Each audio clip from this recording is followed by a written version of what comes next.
Memasuki masa kampanye, alat peraga kampanye mulai dipasang di berbagai sudut kota. Namun pemasangannya masih banyak yang melanggar aturan.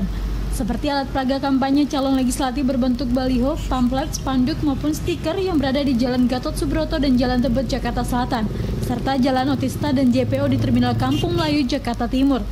Berdasarkan ketentuan perundang-undangan, alat peraga kampanye dan bendera partai politik tidak boleh dipasang di lembaga pendidikan, tempat ibadah, kantor pemerintahan, fasilitas umum, tiang listrik, pohon, dan box listrik. Ketua Bawaslu DKI Jakarta Muhammad Zubri menyatakan pihaknya menggandeng Satpol PP, Badan Pajak, dan Dinas PTSP untuk mengawasi alat peraga kampanye yang tidak mengantongi surat izin. Jika sudah diberikan surat peringatan namun alat peraga kampanye tidak dicabut dan dipindahkan, maka Bawaslu akan memberikan sanksi terberat, yakni tidak diperbolehkan memasang alat peraga kampanye lagi. Sebenarnya sanksinya dalam pelanggaran administrasi itu kan hanya untuk ditegur pertama, apabila masih dilakukan maka dieksekusi langsung untuk diturunkan. Ya, diberikan kalau hanya pelanggaran APK ya hanya sebatas untuk dicopot atau tidak diberikan kesempatan untuk memasang APK lagi. Sebagian masyarakat menyarankan agar para calon legislatif memanfaatkan media sosial dan teknologi yang ada untuk menyampaikan visi misi program mereka. Tidak hanya itu, masyarakat menyarankan agar para caleg ini mengadakan acara gathering dengan mengundang milenial ketimbang membuang uang untuk membuat baliho. Karena ke sosial media, karena buat apa lagi bikin gede-gede kayak gitu, soalnya kan sekarang ini kan udah era digitalisasi, modernisasi, jadi semuanya tuh all about gadget, all about teknologi, jadi semuanya all about social media. Jadi menurut aku sih ya mungkin efektifnya ya memang lebih larinya ke campaign ke media-media sosial media aja gitu. Kalau kayak gitu jadul banget.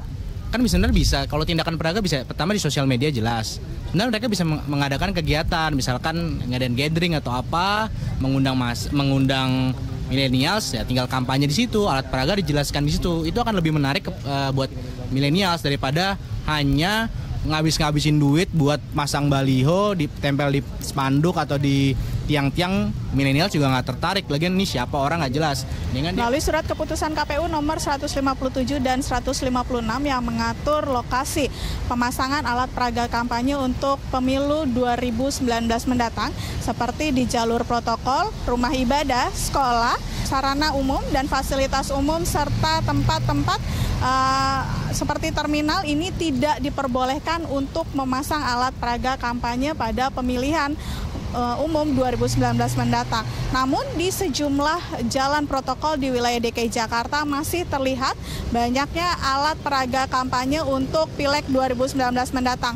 Khusus di jalan protokol di Jalan MH Tamrin seperti di tempat saya berdiri saat ini, sudah tidak ada lagi alat peraga kampanye untuk Pileg 2019 mendatang yang terpasang seperti di tiang listrik ataupun di JPO di Jalan MH Tamrin ini sudah bersih, tidak lagi ada alat peraga kampanye. Tidak hanya itu, sebagian masyarakat menyarankan agar alat peraga kampanye ini di media sosial dengan memanfaatkan teknologi agar tidak merusak lingkungan di wilayah DKI Jakarta. Dari Jakarta, Igu Stiastraningsi, Luri Pusma, Jak TV.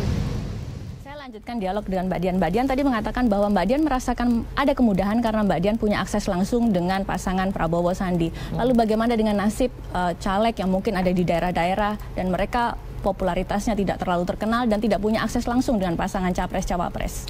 Ya, kebetulan ketika ketum kita juga kampanye di daerah bersama dengan Pasron, ini kan caleg-caleg dari daerah kan juga diundang. Dan mereka pun bersaing satu sama lain. Iya, nggak masalah. Tapi kan sebetulnya kita juga mempopulerkan partai kami, Partai PAN, itu yang kita populerkan. Ketika kami turun di lapangan, bendera kita adalah bendera PAN. Bahwa kemudian setiap partai ada urutannya kan, ada 7 orang. Nah ini tentu masing-masing caleg juga harus melakukan strategi sendiri bagaimana untuk bisa memenangkan hati konstituennya. Dan bagi saya kalau melihat strategi yang saya lakukan adalah melihat demografik kemana yang harus saya sasar. Untuk demografik misalkan di Kebayoran Lama, di dapil saya ini kan banyak kumis ya, kumuh dan miskin seperti itu. hanya satu gang ini tapi DPT-nya cukup besar. Dibandingkan misalkan di Kebayoran Lama satu jalan tapi mungkin hanya 10 DPT kan, orangnya hanya 10. Tentu tidak bisa kita menggunakan juga sosial media karena juga purchasing power mereka juga belum menggunakan sosial media, hanya menggunakan 2G atau kalau mereka sudah 3G tidak masalah. Ada banyak keuntungan dengan kita menggunakan sosial media karena memang salah satunya adalah yang anak-anak sekarang lebih ke Instagram, Facebook adalah bagi mereka yang misalkan asisten rumah tangga. Ini mereka yang baru mengenal sosial media.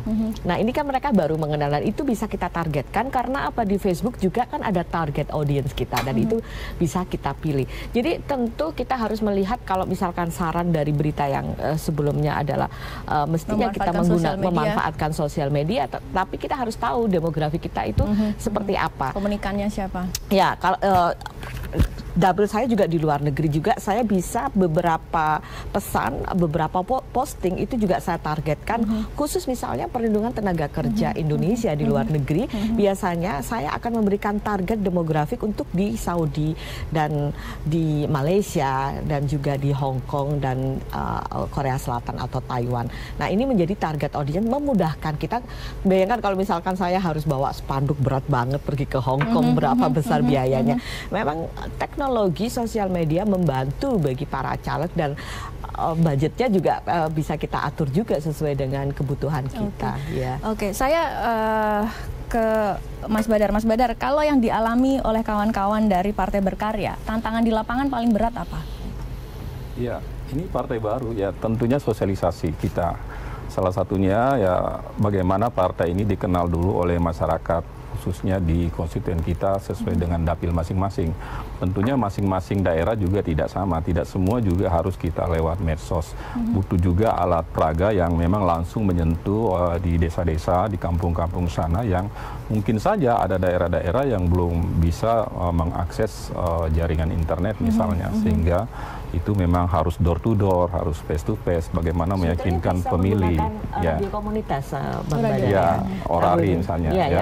Bukan Orari, radio komunitas itu target jangkauannya itu adalah daerah-daerah yang memang tidak terjadi. Hanya radius.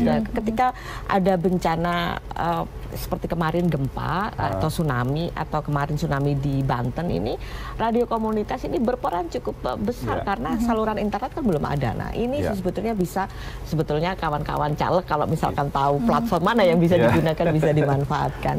Karena dapil saya di Sulawesi Selatan 3 ya, boleh dikata sebagian besar masih masyarakat petani nelayan, jadi kita sesuaikan dengan kondisi lingkungan di sana. Walaupun sudah anak-anak di kota, di kota-kota kecamatan, anak-anak milenial itu sudah menggunakan medsos Instagram dan Facebook, saya kira itu juga tetap dimainkan. Artinya Partai Berkarya sekarang PR-nya sebenarnya PR lebih besar adalah memperkenalkan Partai Berkarya itu sendiri untuk bisa lolos ke pemilihan legislatif. Saya kira tidak hanya Berkarya, hampir semua partai seperti itu. Yang jelas tugas berat ke partai ini adanya di caleg-caleg. Bagaimana mereka mengemban amanah dari partai untuk memperkenalkan dirinya, memperkenalkan partainya, dan juga memperkenalkan capres yang diusungnya. Karena di masyarakat kita kondisi saat ini ya benar bahwa pembicaraan tentang capres ini jauh lebih besar dibandingkan dengan caleg-calegnya. Tapi kalau di tingkat pedesaan, mungkin caleg-caleg yang lebih banyak pembicaraan adalah caleg di tingkat kabupaten kota, sehingga caleg tingkat provinsi dan pusat itu tenggelam oleh isu-isu lokal. Ya, Pak Taslim, ada yang mengatakan bahwa untuk bisa bertahan, partai harus melakukan inovasi-inovasi politik. Dan yang dilakukan Partai Nasdem adalah, menurut catatan, ada 20 kader dari partai lain yang akhirnya pada tahun ini menyeberang ke Partai Nasdem. Apakah memang itu sebenarnya cara cepat Nasdem untuk bisa mendapatkan suara di 2019? Jadi begini, menurut ketentuan undang-undang, partai itu bersikap terbuka. Siapa saja. Tapi 20 orang nyebrang kan bukan kebetulan. 20 orang itu kan dari berbagai partai. Dari berbagai partai. Saya kira saya ikut mewawancarai mereka. Ada 27 sebenarnya. Tapi ada 27 yang tidak lolos. Salah satu alasan mereka adalah mereka tertarik dengan politik Nasdem yang anti mahar. Itu 18. Mungkin sudah jenuh di mana segala macam, tetapi yang jelas Nasdem itu terbuka terhadap setiap warga negara yang menyetujui visi misi dan anggaran dasar anggaran rumah tangga. Yang lebih kuat faktor penariknya atau faktor pendorongnya? Mungkin ada beberapa ya, saya kira mereka melihat Nasdem itu satu-satunya partai yang lolos verifikasi 2014. Dalam survei sejak bulan Agustus, tren Nasdem itu naik. Mulai kalau Anda lihat tuh mulai dari 2% terus sampai sekarang 5. Dan jangan lupa itu adalah survei partai, elektabilitas partai, belum elektabilitas calon. Belum ada nama-nama besar di belakangnya. 2014 2 minggu menjelang pemilu, Nasdem itu oleh lembaga survei dikatakan dapatnya 2%, total kita dapat 6,9. Jadi pemilu kali ini kami lebih optimis karena beberapa hal, persiapan lebih matang, kader-kader lebih berpengalaman, ada tambahan sumber daya yang tadi Anda katakan, dan yang lebih penting lagi semangat kita menggunakan semua instrumen yang dibenarkan oleh undang-undang. Jadi bukan cuma medsos dan APK-APK yang tradisional, banyak hal lain itu di setiap daerah berbeda-beda, ada pertemuan adat apa segala macam. Intinya kami itu bukan cara cepat Nasdem untuk meraih suara. Bukan cara cepat, tapi cara profesional untuk meraih suara.